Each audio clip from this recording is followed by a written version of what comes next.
Coast. It is morning, and it is a good day.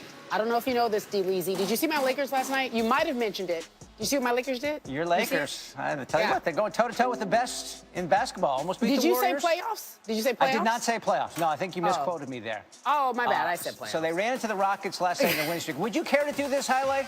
You know what, David? Why don't I do this Go highlight? Okay, so James Harden and the Rockets looking to extend their win streak, but it doesn't look like it's going to happen. Second quarter, Rockets down 15. Harden still doing what he does. Pass Kuzma and one for him. 5 minutes left in the first. Harden crosses over Hart with the layup, real easy. Harden, again, it's his show. He's about to give you a three right here over Randall. 24 points for him, second quarter alone, finished with 51. Still wasn't enough, but what about this rook here? He's actually the star. Kyle Kuzma doing everything for everyone. 24 points he scored in the first half. That was the most by a rookie since Damian Lillard in 2013.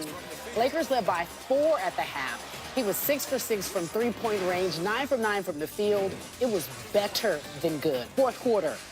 Now, this was the sad part. Take a look at Chris Paul here. We don't know what happened exactly, but he runs into that screen, and then he leaves. They're saying that he has a thigh injury, not really sure. Later in the fourth, Rockets down 6. Harden misses a jumper. Yeah, Kuzma for a layup. Lakers win. That's the point, guys. That's what I'm trying to get to. The Lakers win. 122-116. They snapped the Rockets' 14-game winning streak. They've got a grand total of 11 wins, but that was an impressive one to show what they could be. But let's go to the numbers, shall we? With that loss, the Rockets' 14-game winning streak came to an end. It was the 4th longest in franchise history, 2nd longest in the NBA this season. It was also the first loss for Houston with CP3 playing. They had won their first 15 games with him in the lineup. He became the first player in the shot clock era to start and win that many games with the new team. Before last night, the Rockets had also won 55 straight games when scoring 115 points. But again, the streak is over. I don't think they're worried about it. However, I think the biggest loss is CP3. Let's talk about that game. We have none other than the infamous, if not famous, Coach. Coach Fizz, how are you? Doing great. Thanks for having me. Thank you so much for being here. I appreciate it. You're an LA native. You know I get excited about the Lakers, but okay, let's just focus for a moment. Let's just pause, Carrie, because it's really not Lakers streak crusher, as I say. When you look at that team, what do you think about this young talent for the Lakers? Oh, man, are they fast and long and athletic? And I think Luke has got them playing the right style of basketball. I just think it's a matter of time before they figure out, you know, good shots, you know, execution, how to win late games. Those things will come. Okay. But I like them. So I know that there was a lot of talk about Lonzo Ball, and because of, obviously, the pressure that his father may have put on him, whether he wanted to or not. But Right. Kyle Kuzma, I'm going to say, is something special. Wow. When you see him, what do you see? I see versatility. Yeah. I see an explosive scorer. I see a guy, he reminds me a lot of the kid out in Boston, Tatum.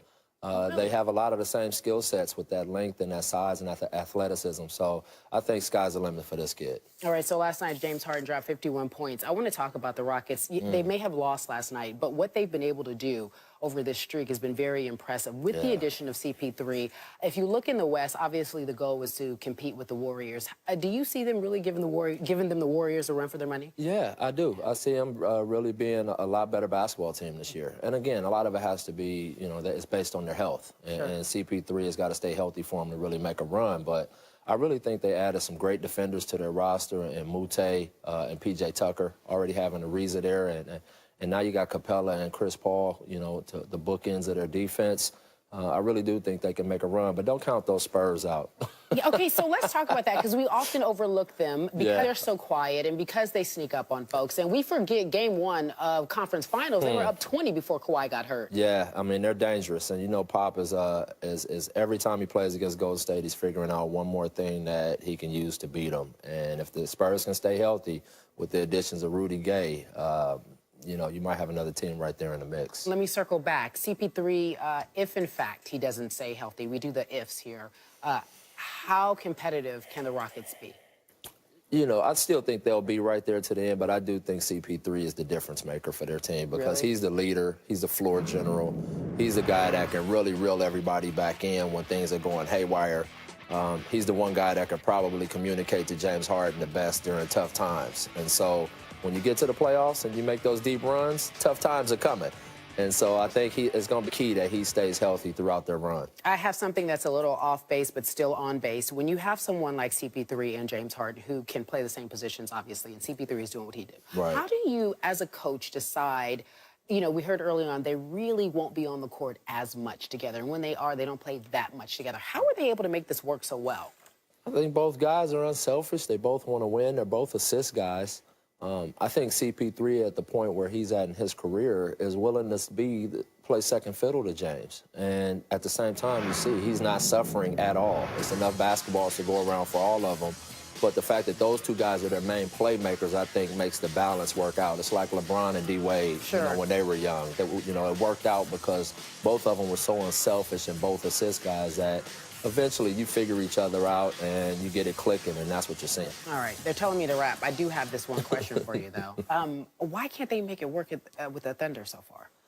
It'll take a little time, but I'm not ready to count them out yet. Really? No, not at all. But it's just going to take some time. Yeah, we're still early. We haven't even Christmas. It's not even Christmas. Christmas yet. Is coming. Not yet, though. Okay. You know, and that's when we made our turnaround in Miami, was right after Christmas. You're right. You're right. Let me not rook them. No, that don't fit here. That doesn't go. Not yet. Not yet. That is not the situation. Coach Fizz hanging out with us here on Coast to Coast. He'll be back later to talk more NBA. I'll send it back to you, David. A champion is someone who gets up even when they can't. They don't come to get it all, they come to give it all. And legends are made in moments like this. You can be the greatest. You can be the greatest. Set the world on fire, burn a little higher.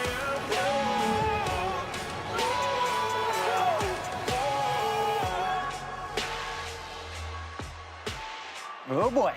2 weeks left in the regular season. Only 2 playoff spots have been secured in the NFC, with the Eagles and Vikings clinching their respective divisions. That leaves 7 teams competing for the last 4 spots. The Rams, Saints, Panthers, and Falcons all clinch spots with the win this week. Falcons and Saints play each other. Critical game in New Orleans.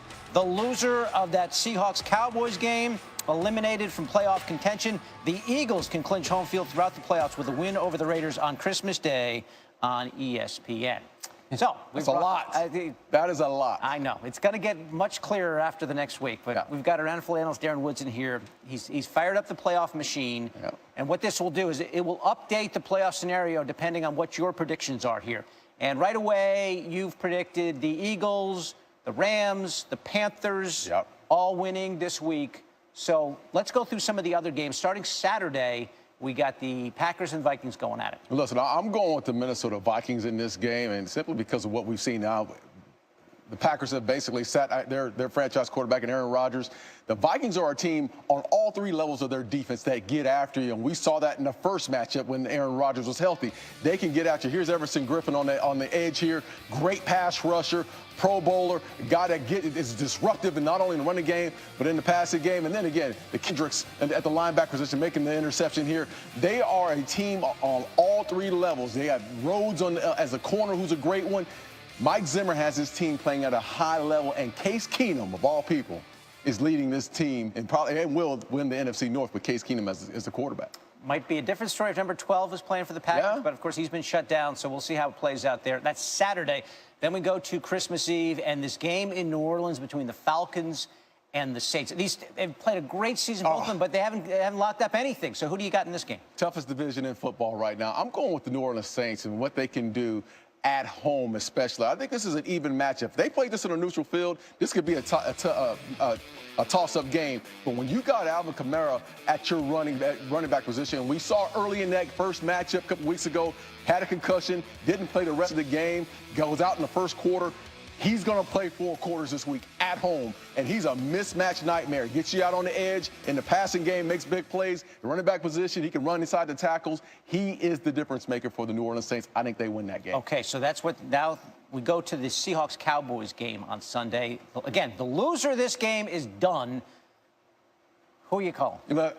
Everyone's going to think I'm a homer. They're going to call me a homer. Yes, but homer. if the Seahawks were fully healthy, I'd go with the Seahawks. But they're not. They've been banged up. I'm going with the Cowboys to win this game because of what I saw last week. This is based on what I saw last week with Todd Gurley and the Rams. They went up to Seattle, and they had a huge day against the vaunted Seahawks defense, which normally stops people in their tracks. The Rams had a big day, so if the Rams had a great day running the football, that Cowboys offensive line will be leaning on the Seattle Seahawks defensive front this week. The return of Zeke Elliott, Morris, they have running backs, Rod Smith at the running back position. I think they're going to get a heavy dose of the running game this week. Cowboys win that one. Okay, so those are the predictions on the critical games in the NFC. So this is what the playoff picture looks like if all of those come to pass. We have the Falcons here grabbing the second wild card spot in the NFC. Do you see Atlanta making it? I see Atlanta. I see Detroit making it. Honestly, I think of all the teams, I think the Falcons will lose this past week.